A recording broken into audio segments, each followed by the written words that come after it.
Shabbat Shalom Mevorach, nous sommes Parashat Vayishlach, pardon, Parashat Vayeshev, et nous allons parler un petit peu des frères de Yosef. Il y a une question que nous allons tout de même essayer d'aborder, c'est que finalement Yosef, c'est un jeune garçon de 17 ans qui est devant des grands frères et qui commence à avoir des rêves. Et finalement, les frères l'ont pris trop au sérieux et ils ont développé une haine terrible contre lui jusqu'à ce que vouloir à l'unanimité mettre fin à la vie de Yosef. La question qui se pose, pourquoi? Dit tout simplement, ce qu'il a rêvé qu'il allait régner sur eux, qu'il va devenir chef, qu'il va les diriger. Question qui se pose, ces rêves ont plutôt un aspect psychiatrique. Il fallait hospitaliser plutôt Yosef plutôt que de lui en vouloir. Il est en train de rêver que les étoiles et son père, pardon, le soleil et la lune sont en train de se prosterner à lui. C'est pas un névrosé, non, franchement. Quelqu'un qui pense que le soleil se prosterne à lui. Alors, qu'est-ce qui se passe dans sa tête pour que le rêve soit de ce style?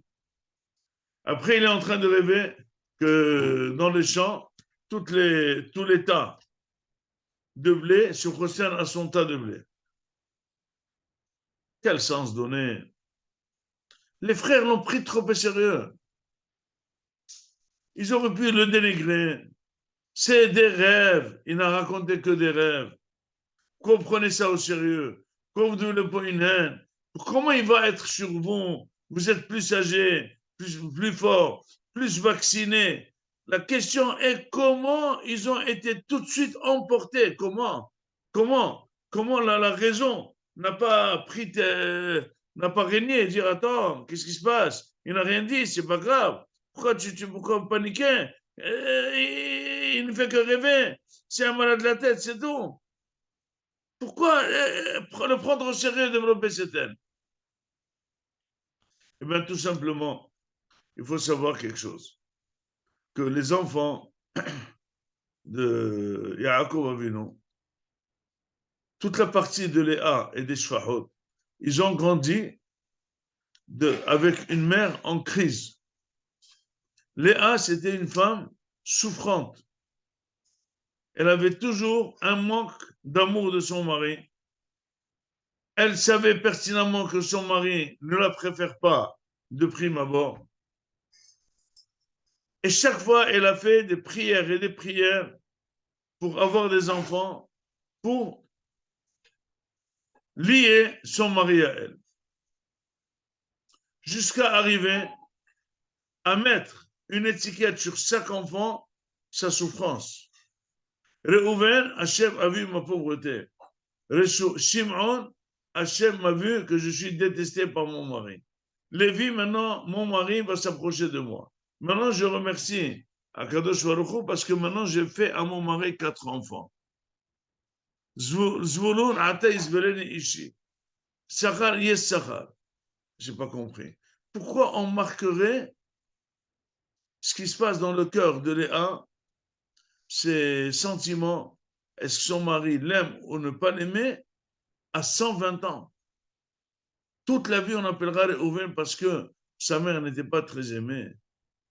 Toute la vie, on appellera Shimon parce que sa mère était détestée. Eh bien, tout simplement, c'était trop fort pour elle.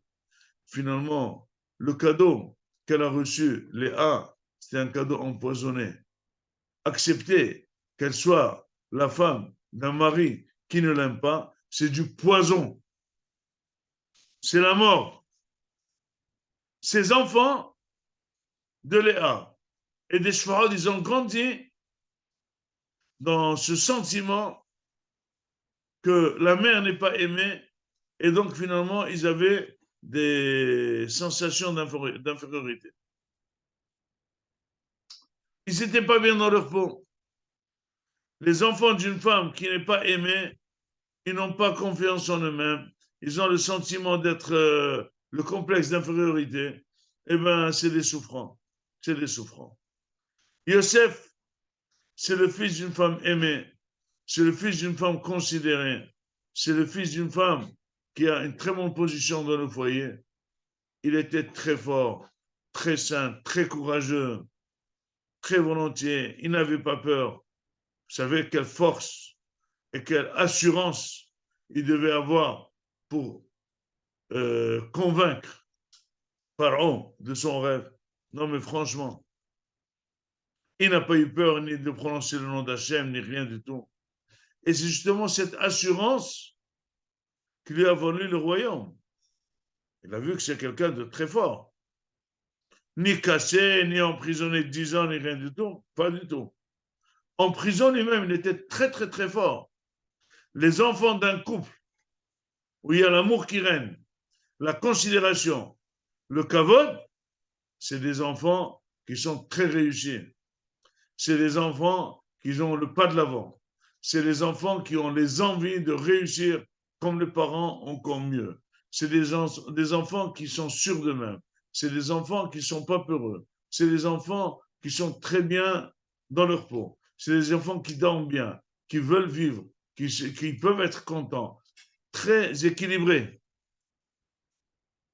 Yosef, avec ce sentiment de supériorité naturelle, c'est même pas de la gava, en racontant à des gens souffrant de complexes, d'infériorité, que je rêve que je vais devenir roi, par analogie, par analogie. Ils étaient tellement effrayés, vu leur vulnérabilité, ils étaient vulnérables, ils étaient très sensibles à ce sentiment d'infériorité. Ils l'ont pris tout de suite au sérieux. Imaginez-vous quelqu'un qui a très peur dans la rue, il voit quelqu'un avec un pistolet. Et il se cache, il appelle les polices, les ambulances, etc. etc. Il dit, mais qu'est-ce qui se passe? Il dit, j'ai vu quelque chose. Il dit, mais tu n'as rien vu. Les enfants de Yosef, ils ont vécu une jeunesse terrible avec leur mère qui n'était pas bien dans sa peau. Chacun qui naît, elle y a incrusté le nom de sa souffrance ou de sa joie, puisqu'il était haut, il était bas. Il n'avait pas d'assurance assez pour dire que Yosef dit des bêtises, n'ont rien à foutre. Ils l'ont pris au sérieux. Ils ont eu très peur. Ils ont été menacés jusqu'à décider de l'éliminer. Voilà la bataille. Comment on peut assurer l'avenir de nos enfants. Regardez que les faiblesses d'où souffrent nos enfants, ils viennent de nous. Ils viennent de notre couple. Le couple, c'est la marmite où les enfants cuisent. Si le couple est réussi, les enfants, ils ont cuit dans une bonne marmite, le manger est très bon. Les enfants sont très bons. Si les gens se marient, il faut absolument être content de ce qu'on a. Un renforcer l'autre. Et toujours veiller que le foyer soit sain, soit bon, agréable pour les enfants. Ils sont contents de voir leurs parents. Ils sont contents de grandir dans un milieu toujours positif, toujours jovial, toujours la musique, toujours les bonnes pensées. Et c'est là, à la bataille, qu'on peut dire qu'on a fait tout ce qu'on peut pour réussir nos enfants. Shabbat shalom, on me